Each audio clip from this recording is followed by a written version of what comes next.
Hey friends, let's understand what is Git stash. Already Git ignore గురించి previous వీడియోలో మనం చూసాం. జనరల్గా మనకి ఏదైనా ఒక వేరే బ్రాంచ్కి వెళ్ళాలి, కానీ ప్రజెంట్ బ్రాంచ్లో ఉన్న కోడ్ మనం కమిట్ చేయడానికి ఇష్టపడం అనమాట. అలాంటి టైంలో మనం గిట్ స్టాష్ అని చెప్పి మనం చేయాలి. అది ఎలాగంటే, సపోజ్ నేను ఇక్కడ టెస్ట్ అనే చెప్పి ఒక బ్రాంచ్లో ఉన్నాను. నా ఫ్రెండ్ వచ్చి ఓకే, ఇక్కడ ఫర్ ఎగ్జాంపుల్ ఇక్కడ చూడండి, గిట్ స్టేటస్ అని కొడితే నాకు ఆల్రెడీ అన్మాడిఫైడ్ కొన్ని కోడ్స్ ఉన్నాయన్నమాట.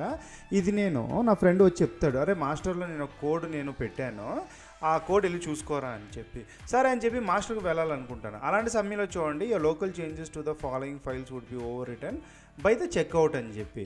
అంటే నా ప్రజెంట్ ఫైల్స్ కమిట్ చేసిన తర్వాత నేను మాస్టర్ బ్రాంచ్కి వెళ్ళడానికి అవుతుంది అనమాట. సో ఇలాంటి సమయంలో నేను ఏం చేస్తాను, నేను గిట్ స్టాష్ అని చెప్పి టెంపరీగా నేను కమిట్ చేస్తాను. అంటే ఎక్కడో ఒక లోకల్ స్టోరేజ్లో నేను సేవ్ చేసుకుంటాను. సో ఒరిజినల్ కోడ్ ఏముందో అది అలాగే వచ్చేస్తుంది. ఇప్పుడు నేను ఏ బ్రాంచ్కి కావాలో, ఫర్ ఎగ్జాంపుల్ ఇక్కడ నా ఫ్రెండ్ మాస్టర్లో పెట్టాడు కాబట్టి నేను మాస్టర్ బ్రాంచ్కి వెళ్ళిపోయాను. ఓకే, ఇక్కడ మీరు చూసుకుంటే, అండ్ ఆ మాస్టర్ బ్రాంచ్ నుంచి తిరిగి నా బ్రాంచ్కి వెళ్ళాలనుకుంటున్నాను. అదే గిట్ చెక్అవుట్ టెస్ట్ అనమాట. ఓకే, ఇక్కడ మీరు చూస్తే మీరు ఆల్రెడీ వచ్చేసారు. అండ్ ఇక్కడ నేను సింపుల్గా గిట్ స్టాష్ అప్లై అని చెప్పి పెడితే నా కోడ్ ఏముందో మళ్ళీ వచ్చేస్తుంది. సో ఇలాగ మనం చేయొచ్చు. నచ్చితే నచ్చిందని చెప్పి పెట్టండి. Thank you so much.